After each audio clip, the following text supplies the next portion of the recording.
All right, so I'm sculpting my anterior scalenes first, and they attach to the transverse processes of C3, 4, 5, and 6. And so what I did was I counted up from C7, which is going to be the vertebra that where the posterior vertebra sticks out back most. So I know that that one across is 7.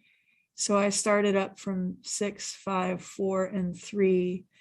And on this model, I moved my attachments so that you can see the anterior tubercles. So then I'm going to reattach it to the anterior tubercles. So that's the origin there, C3, 4, 5, 6, transverse processes, anterior tubercles. And then the insertion is on the first rib, and that's going to be the rib right here, circling around, and it'll be behind and underneath the clavicle. And those are the anterior scalenes. I'm on middle scalene. This meeting is being recorded. So I got my middle scalene, I've got my origins.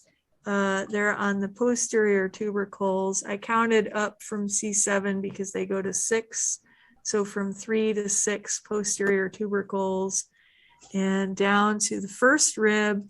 And they're going to go down to that first rib behind the anterior scalenes. And then we've got the brachial plexus emerging between them. And of course, that's going to dive deep to the clavicles and then deep to the pec minors.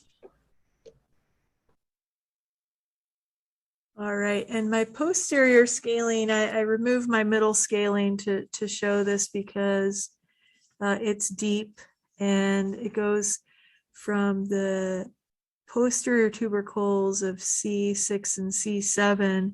And then it inserts on the second rib. And with my model, I can't really show that well. So I kind of just indicated it going back there. And now I'm going to cover it back up with the more superficial middle scalene. So I got my deeper and inferior posterior scalene in purple, my middle scalene going to these posterior tubercles in red.